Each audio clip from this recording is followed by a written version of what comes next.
The first violent shake came without warning. One moment the plane was steady, gliding through the thin air above Texas, the hum of the engines filling the cabin with a dull reassurance. The next, it dropped sharply, as if the ground had yanked the aircraft down by invisible ropes. Gasps broke out. A coffee cup toppled, its contents splashing dark stains across a passenger's jeans. The overhead bins rattled like they were ready to burst.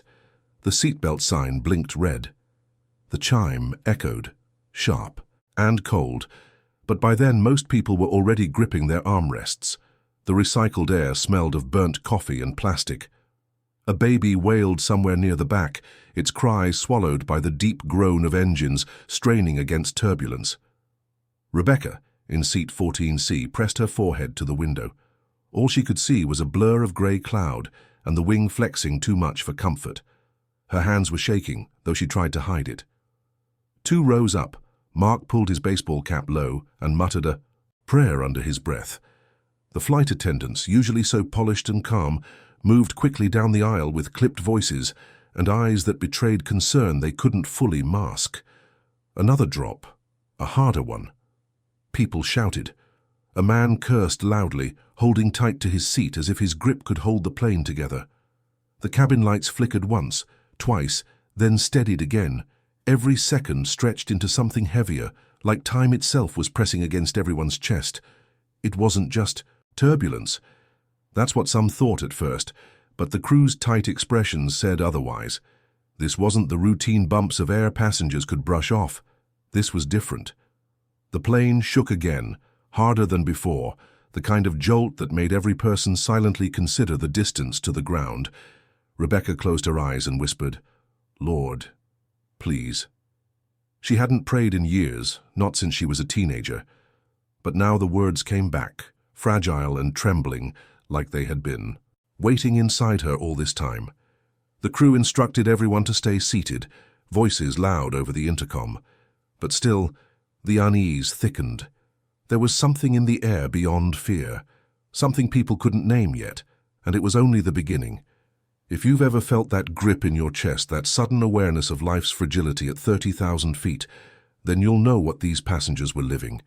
This story will take you there, step by step, moment by moment. Stay with it. And if these kinds of human stories matter to you, subscribe and follow along, so you don't miss what happens when faith collides with fear in the sky. The rattling eased for a breath, but no one relaxed. Rebecca opened her eyes again, and for just a flicker of a second she thought she saw something in the aisle, a figure, standing still while the whole cabin shook. She blinked, and it was gone. Silence held her throat. She didn't tell anyone, not yet. The turbulence didn't let up. It came in, waves unpredictable and brutal, like the sky itself was trying to shake the plane apart. The fuselage moaned with each jolt, and the overhead lights cast shadows across pale faces.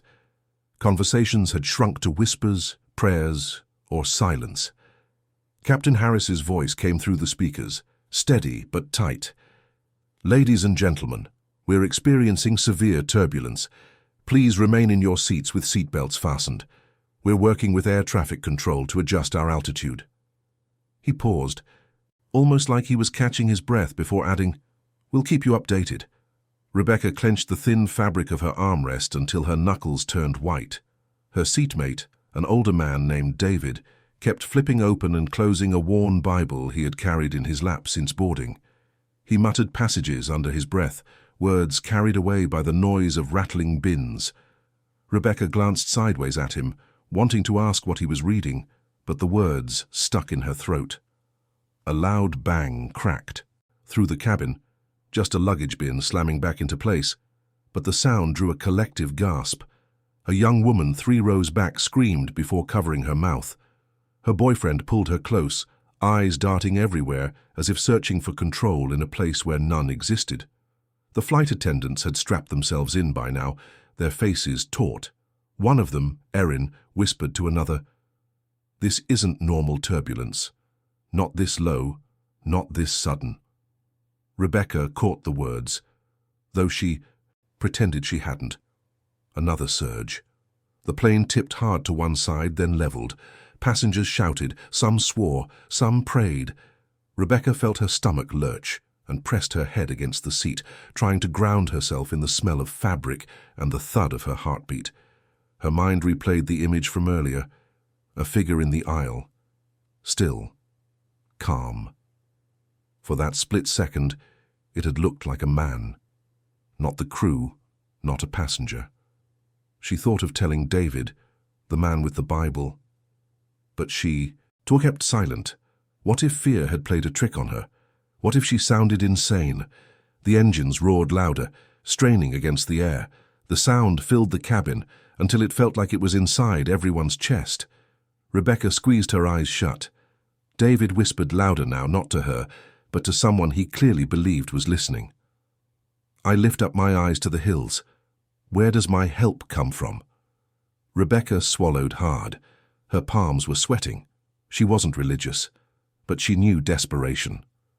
Everyone on board knew it now, and through the noise, through the chaos, a strange quiet began to take root, not in the storm outside, but in the way people started turning inward, each of them waiting for something, hoping. The minutes dragged. No one knew what would happen next. Rebecca opened her eyes again, the hum of fear pressing close. She glanced toward the aisle. Empty. Just shadows from the flickering light. But her chest tightened anyway. The storm wasn't just outside the plane, it was building inside. The cabin had become a place of hushed voices and restless eyes. Each vibration in the walls carried its own warning. Every shudder of the plane left the passengers bracing for something worse.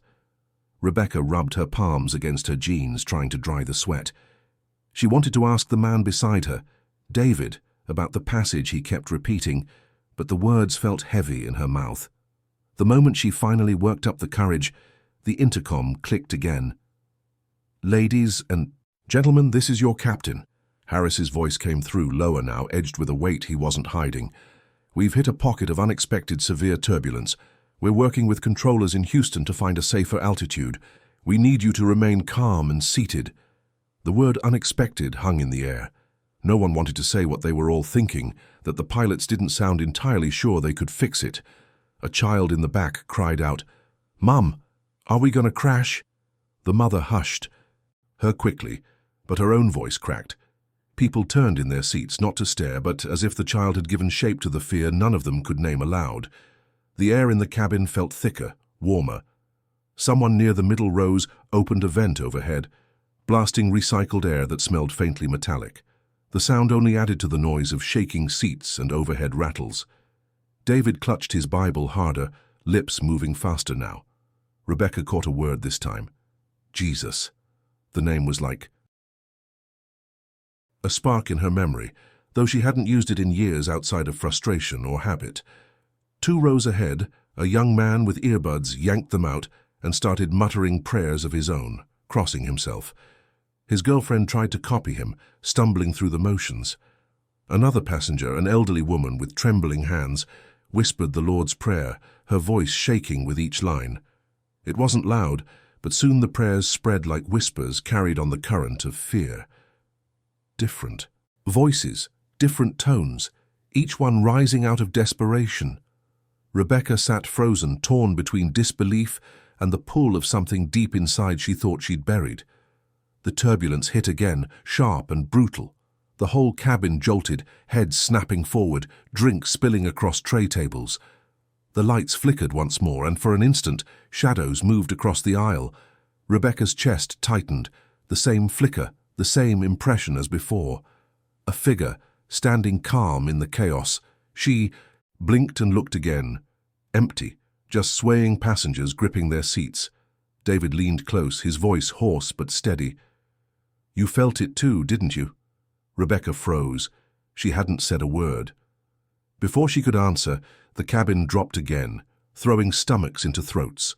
Screams tore out now, uncontrolled, human. The plane shuddered violently as the crew's voices rang out. "Stay seated, seatbelts on." And still, somewhere in the roar, the name Jesus kept circling, rising like a thread of hope no turbulence could shake loose. Erin unbuckled long enough to check on a man who had pressed his call button and then gone still. She steadied herself on seat backs as the plane lurched. "Sir," she asked. He nodded. He was okay, only thirsty. She handed him a water, fingers trembling on the plastic. The intercom clicked. First Officer Nguyen spoke.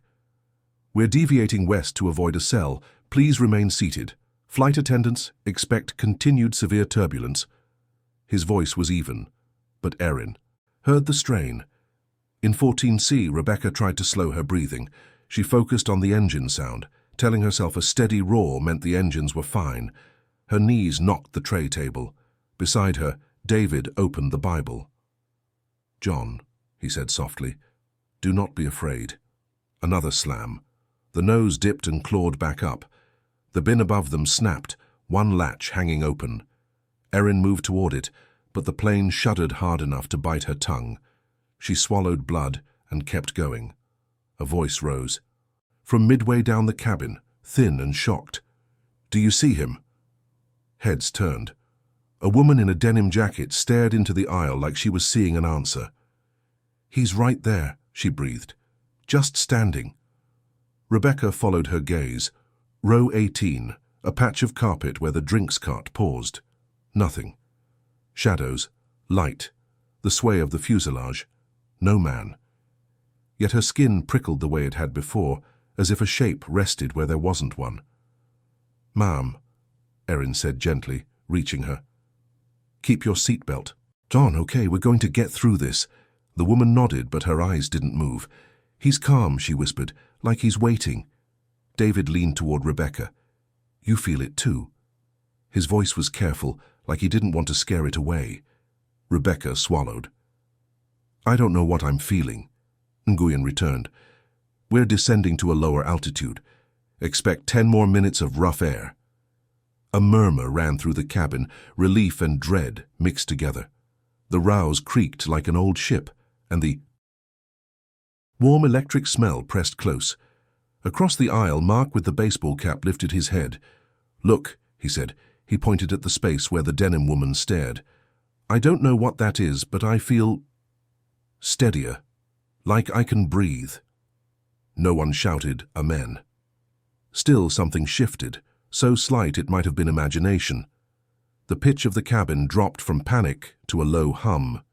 People glanced at the aisle, then at one another, relieved to learn they weren't alone. Erin latched the bin and squeezed the woman's shoulder a second longer than protocol. "We've got you," she said, and meant it. Back at 14C, Rebecca kept her eyes on the aisle until her vision watered. She didn't see a face or light. She just sensed a presence the way you sense heat from an oven, invisible until it touches your skin. Another jolt rolled through the cabin, slower now. Rebecca gripped the armrests. "If you're there," she thought, not saying it out loud, "I'm listening." She wasn't sure to whom she spoke, but the words landed somewhere deep and held. The plane kept shaking. The prayers didn't stop. Captain Harris rang the seatbelt chime twice. Erin knew what that meant. Cross-check the cabin with her eyes from where she was buckled and keep people calm with presence more than words. The cart in the galley had been locked down, coffee sloshed in metal pots, turning the air bitter and warm.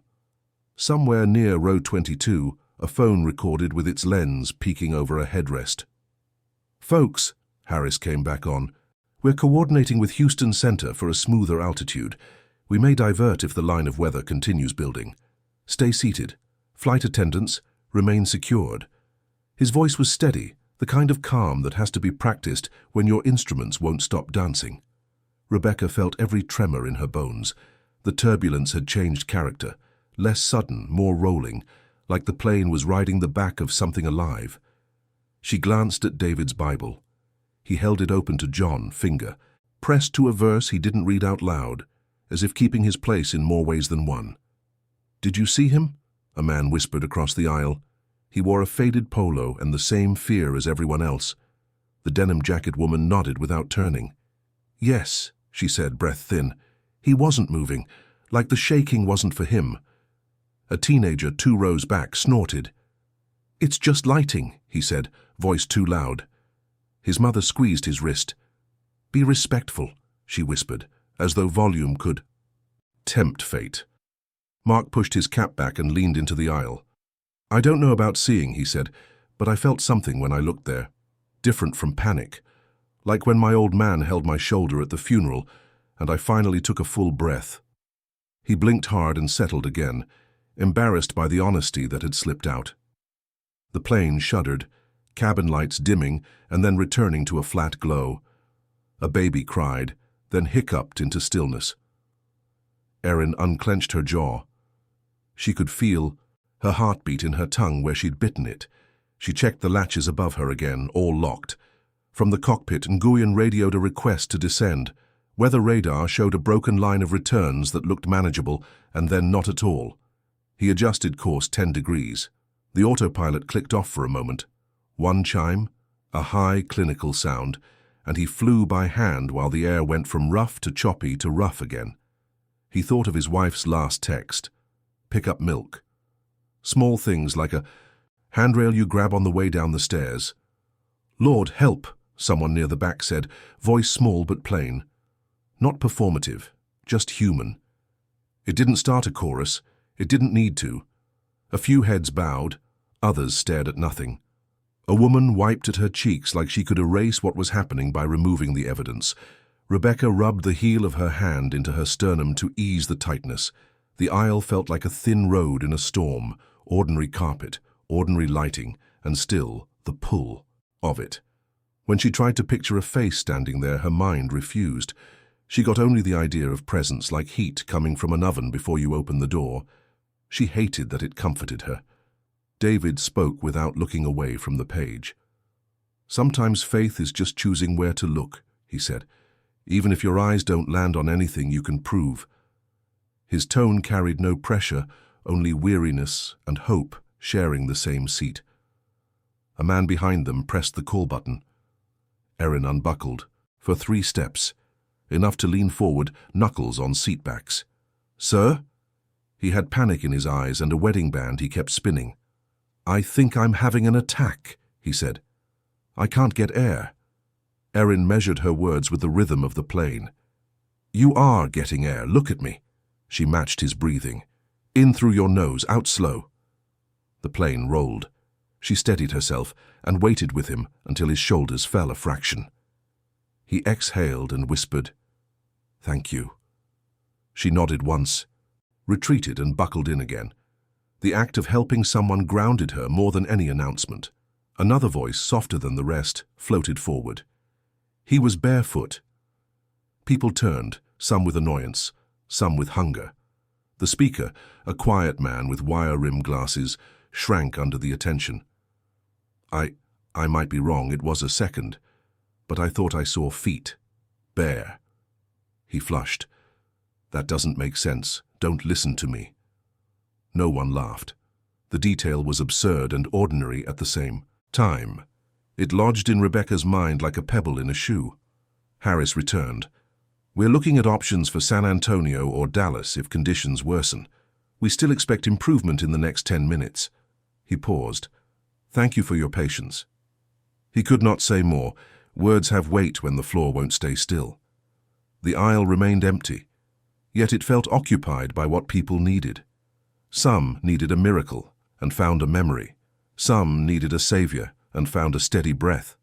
Some needed proof and found a question they could live with for at least 1 more minute.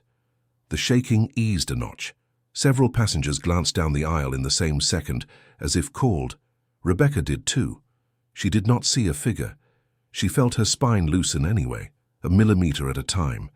She pressed her palms together in the space between her knees, not quite praying, not quite resisting. Outside, the clouds kept their own counsel. Inside, the quiet gathered a little weight. The plane dipped again, this time, longer, the kind of drop that made stomachs rise into throats. Gasps rippled like a wave, some hands shooting out to grab strangers' arms. A metallic groan ran along the ceiling panels. Rebecca clutched the armrest. Her chest burned. For a heartbeat, she thought the descent wouldn't stop. But then the engines surged, clawing them level again. The noise filled every inch of the cabin, making conversation impossible until the rumble eased. David lifted his head, face pale but steady. "That wasn't..." The end, he said softly, though Rebecca wasn't sure if he meant the plane or something else. Captain Harris's voice followed, tight and rehearsed. We've descended to avoid the most severe turbulence. Conditions should improve shortly. We remain on course, but we're considering a diversion if necessary. Please stay seated. Should, Rebecca repeated under her breath. The word landed heavy. From the back, the woman in the denim jacket spoke again, her voice stronger this time. I don't care if... You believe me, he's walking the aisle now. He doesn't fall, he doesn't stumble. A murmur stirred. Some scoffed, others leaned to see. Erin unbuckled and crouched beside the woman. Ma'am, I need you calm. But the woman's eyes were locked forward, unblinking. Mark tipped his cap back, watching too. If she's crazy, I guess I'm crazy. I feel it too. The teenager rolled his eyes, but his mother whispered, Hush. The command carried a seriousness that silenced him. Rebecca's skin prickled. She tried not to look, but her eyes drifted anyway. The aisle looked empty, just narrow carpet and swaying lights. Yet she felt something, an invisible gravity pulling her gaze there, like standing near a hospital bed when someone exhales for the last time. You can't see the difference, but you know it's there. The turbulence rattled again, though not as violent. People clung to it as a sign of hope. It's lighter, one man said. It's easing. David finally spoke louder, his voice carrying in a way it hadn't before. Faith doesn't erase fear. It just means you're not alone in it. He hadn't raised his voice much, but the words traveled down the rows. Rebecca's throat tightened. She hated that she wanted to believe him. The lights flickered once more. This time Rebecca didn't just see shadows. She caught a shape, shoulders maybe, the sense of a man standing calm in the aisle while everything else shivered. Her breath stuck. She blinked hard, but the impression lingered, stamped on her, vision like the afterimage of staring at the sun. She didn't speak. She didn't move. But in her silence, she realized something had shifted inside her. The plane rocked less now, though it still carried the weight of danger. The storm hadn't ended. But in the cabin, fear was being braided with something else. Fragile, unsteady, but real. Rebecca closed her eyes and whispered so only she could hear. If you're here, stay. Lightning flickered outside the windows, sharp bursts that lit the cabin, like a strobe. For half a second at a time, faces froze in pale flashes, eyes wide, lips tight, hands gripping. The rain hammered against the fuselage like gravel thrown by the sky itself. Rebecca counted each flash. 1, 2, 3. The seconds between them felt longer than they were. Somewhere nearby, a man muttered numbers, timing thunder against light, a pointless comfort at 30,000 feet, but something for his mind to hold. The captain came back, voice steady, words clipped. Folks, we've entered the edge of a cell. We're adjusting course south. It will remain rough. Thank you for staying calm. But calm wasn't what filled the cabin. It was a raw, brittle quiet, the kind where a single scream could break it. Erin scanned her section. She saw tears, hands locked together, lips moving silently. A woman rocked her child in the middle rows, whispering lullabies that quivered with fear. The baby had stopped crying, too shocked to make a sound. Then the denim jacket woman spoke. Again. He's still here, right beside us. Her voice wasn't loud, but it carried. Rebecca's breath caught. She didn't want to look, but she couldn't stop. The aisle stretched narrow and shaking, lit in flickers of lightning, empty, but not. David placed a hand on the Bible in his lap. Do you feel it? He asked her quietly. Yes, Rebecca admitted, her voice shaking. The words surprised her. Others began to speak too, scattered confessions. I felt it when the plane dropped. I thought I was losing it, but yes. It's like someone steady is standing here. Not everyone agreed. A man in a suit near the front barked, You're imagining things. There's nothing here but bad air and nerves. He shoved his call button, demanding answers the crew couldn't give. The turbulence cracked through the argument, rattling the overhead bins again. Something inside thudded, a heavy sound that made heads snap up. The suit man went quiet, gripping his armrest like everyone else. Rebecca pressed her eyes shut. Her mind reached for an anchor, anything steady. Her father's voice came back from years ago, praying at the dinner table. She had rolled her eyes then. Now the memory felt like oxygen. When she opened her eyes, she didn't see a face, but she felt a nearness that defied words. Calm in the chaos. Stillness in the storm. David whispered, "He walks with us in fire and water." The storm outside cracked again, louder. The plane jolted hard enough to make teeth clack. Passengers cried out. Erin grabbed the intercom, forcing steadiness into her voice. "Stay seated, belts tight." Rebecca held her breath. In the aisle, a trick of the light, or something else, seemed to lean forward, as though the turbulence had no claim on it. The storm pressed closer, but so did the silence inside. The captain's voice returned, threaded with static. "Houston Center is advising tops to our south and a broken line ahead. We're getting ride reports from traffic 20 miles east, still rough. We're requesting further descent and a turn south-southwest." The words were careful, clipped like stones laid in a path. Erin breathed through her nose, slow and even. The cabin had settled into a strange quiet, no longer panic, not yet peace. She checked the latches above her, checked faces, checked the galley brakes again. Everything that could be locked was locked. Everything that could be held was being held. Rebecca stared at the aisle until her eyes watered. The carpet pattern swam. If she stared long enough, shapes tried to form where none existed. She blinked, looked at the seat number placard, then the window. Grey. Sheets of it, with brief flashes of white, where lightning found a place to live for half a second. David turned a page he hadn't read. "I used to read this to my wife when the treatments made the nights long," he said, voice low. "Sometimes we just listen to the sound of the words, not the meaning, the sound." He glanced at the aisle, then back to the book. "That's what this feels like. Sound first, meaning later." A chime. The autopilot clicked off and on again. Nguyen hand flew for a stretch, feeling for smoother air like a mechanic feeling a bearing. He trimmed, re-engaged, adjusted the radar tilt, painted the nearest returns, and asked for 5 degrees right. He pictured the approach plates for San Antonio without deciding anything yet. The discipline was the comfort, procedures, checklists, call-outs. The human brain loves a list when the floor won't stop moving. "Sir," Erin said softly to the man with the spinning wedding band, "you're still breathing. Count with me." He did, and she did, and for 20 seconds, the rhythm inside his chest mattered more than the storm carving at the windows. Across the aisle, Mark rubbed his thumb over the curved edge of his armrest.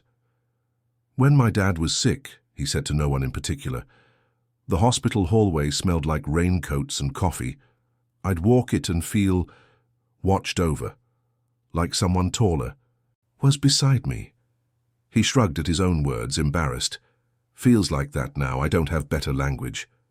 The teenager muttered, "Mass hallucination," but he kept his voice small. His mother didn't correct him. She just squeezed his hand and kept her eyes on the aisle. The denim jacket woman lifted her chin. "He's not a trick," she said, soft but stubborn. "He's just here." She didn't point. She didn't insist.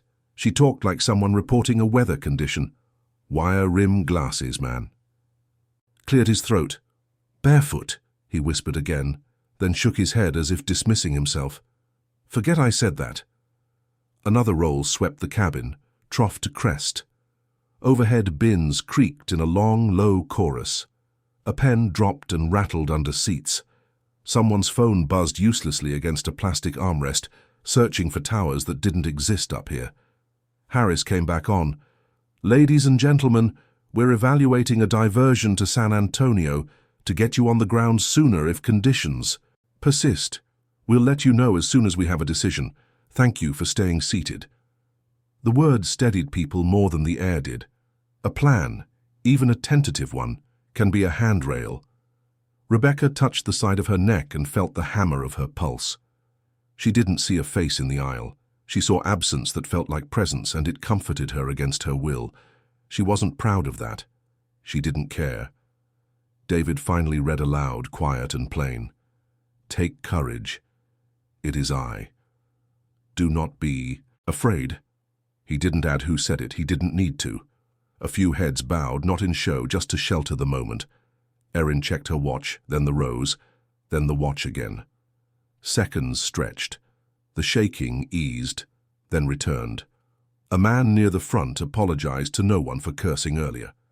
A woman kissed the top of her sleeping child's hair and whispered something only they would ever know. The captain rang twice, another coded note to the crew. Erin exhaled. The cabin's tone shifted a shade.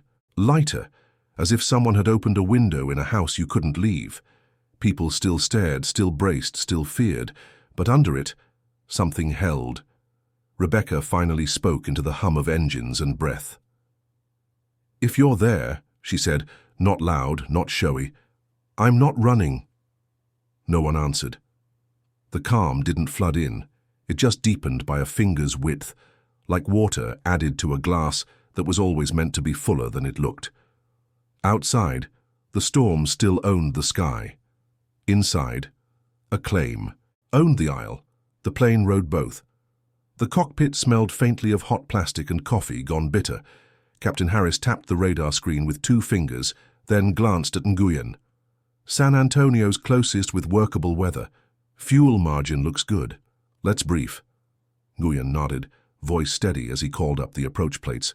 "ILS 13R, ATS last report ceiling 3,000, winds out of the south." He spoke the details like bricks stacked into a wall. "Procedure, always procedure." In the cabin, the intercom crackled again.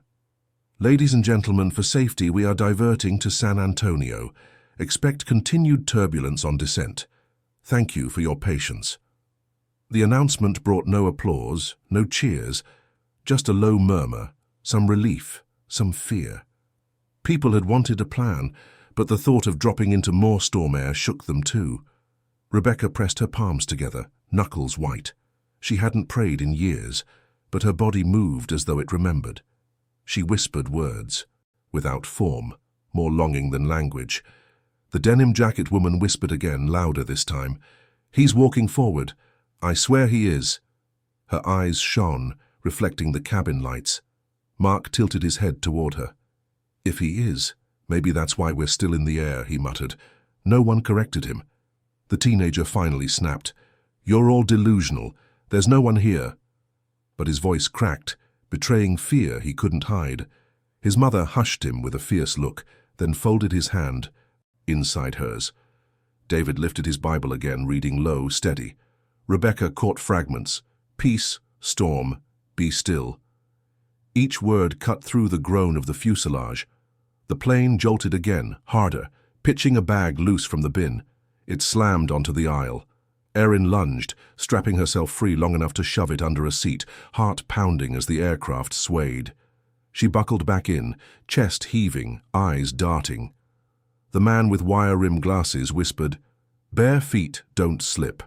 Not on shaking floors." It was absurd, but the words carried a strange kind of weight. Lightning split the window view. Rebecca caught her reflection in the glass, pale, trembling, eyes wide. Behind her reflection, just for a breath, she thought she saw the faint impression of a figure standing. Not clear, not whole, just there. Her chest tightened. She looked away quickly, but her heart hammered with something besides fear. Erin steadied her breathing, forcing calm into her posture. She knew passengers, studied her face more than the captain's voice. If she broke, the cabin broke. She pressed her hands flat against her thighs, grounding herself. David leaned closer to Rebecca. "Sometimes presence isn't about seeing. It's about not being able to deny it." She wanted to argue, to dismiss it as panic or imagination, but the words snagged something deep in her. The plane shook again, then leveled. A tense stillness followed, broken only by the hum of engines and the soft murmur of prayers. They were descending now. Every passenger knew it in their bodies, the subtle change in pressure, the shift in engine tone. The storm outside wasn't finished, and the ground wasn't close enough.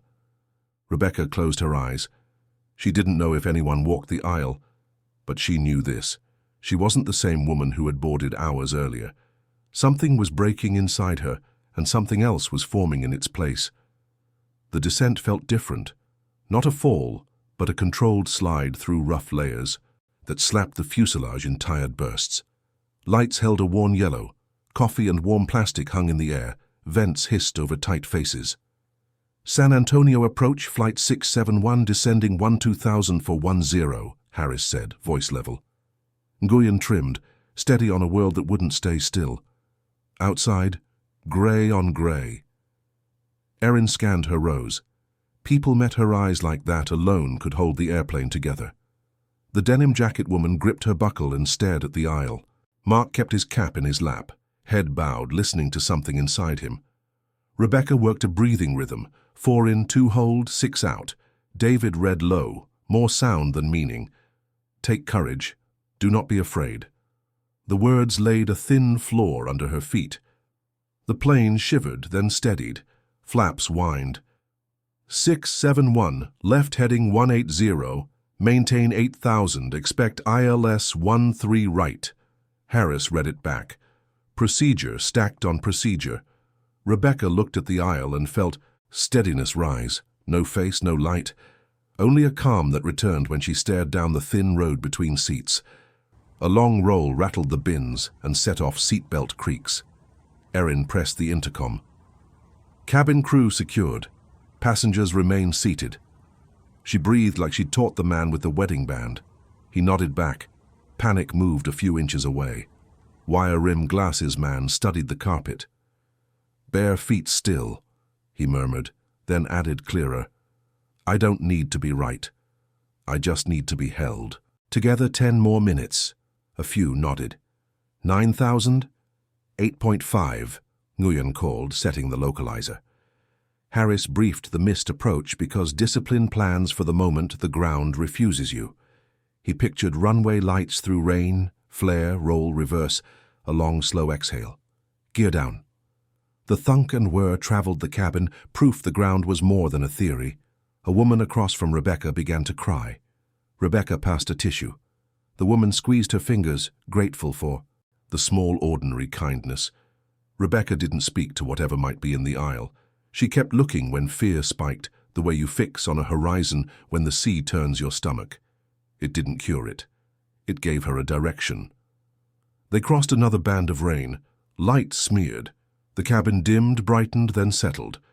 Someone whispered the Lord's Prayer, 1 beat behind David. Erin checked latches, faces, and the felt sense she couldn't name, the way she checked brakes and bins. She looked down, the aisle, and steadied anyway. Localizer alive, Nguyen said. Glide slope captured. Engines changed pitch. The nose eased lower. The path sharpened through the storm. Rebecca closed her eyes, not to escape, but to agree. She pictured someone keeping pace with the plane, neither pulling nor pushing, just beside them, step for step, through the narrow aisle. The cabin stayed noisy, fans, rattles, a child's cry, but under it, a quiet gathered. They were on final. No one clapped. Everyone waited, held, by belts and hope, while the unseen runway drew its line toward them. Rain streaked the windows in crooked lines. The runway lights weren't visible yet, but everyone on board could feel the ground pulling closer. The descent pressed ears and hearts tight. 6,000, established on the localizer, Nguyen said, hands steady on the yoke. Harris glanced at the instruments, then out into the grey wall. No break yet, only cloud stacked on cloud. In the cabin, Rebecca dug her nails into her palms, forcing herself to stay still. Her stomach lurched with every shift in altitude. She whispered to herself, "You've made it this far, don't stop now." David leaned toward her. "We're almost through." His words didn't erase fear, but they gave it shape. 10 more minutes instead of forever. Another jolt shook the plane. Luggage rattled. Someone cried out, voice sharp and raw. The intercom buzzed alive. "Cabin crew, be seated for landing." Erin buckled in fast, scanning faces one last time. The denim jacket woman was whispering again.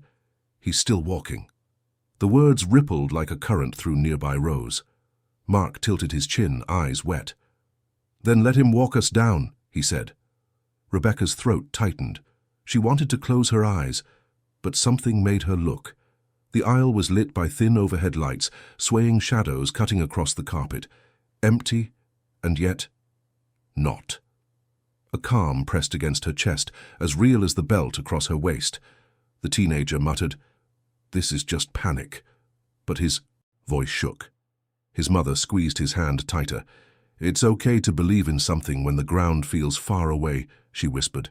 He didn't argue. Nguyen called out, "Glide slope alive." The plane shivered again. Rain hammered harder against the fuselage. Harris gripped the throttles, focused. Rebecca felt every second drag. She remembered the earlier drop, the helplessness of freefall. Now she clung to the possibility that they weren't as alone as they thought. Her lips moved without sound, an unfinished prayer that carried no poetry, only need. The wire-rimmed glasses man pressed his hands flat on his knees. "If he's here," he whispered, "then so am I." Erin heard him, her pulse racing. She didn't know what she believed, but she recognized the steadiness his words carried. She held it like rope in her hands. The cabin lights flickered once more, then steadied. Rebecca shut her eyes, heart pounding, certain of only one thing. When she opened them again, the ground would be nearer. The plane shook as it cut deeper into the descent, the sound of wind hammering louder against the fuselage. Rain splattered against windows in sheets, blurring the view into grey nothing. Passengers leaned into belts, eyes wide, breaths shallow. 3,000, gear down, flaps 25, Nguyen called. Harris confirmed, his voice clipped. The landing checklist rolled between them like a lifeline. Rebecca pressed her hands together so tight her knuckles burned. She stared at the aisle, unwilling to blink. The sense of presence hadn't left. In fact, it seemed stronger the lower they came. She didn't see a face, didn't hear a word, but the calm settled around her chest like a second seatbelt. David's Bible slid a little on his lap as the nose dipped. He caught it, then opened again, whispering words that steadied him more than the straps across his body. "Peace. Be still." The words weren't shouted, they were carried on breath. A few passengers leaned toward him, hearing enough to cling. To another hard bump dropped the cabin a few feet. A woman screamed, muffled by her hands. Mark clenched his cap.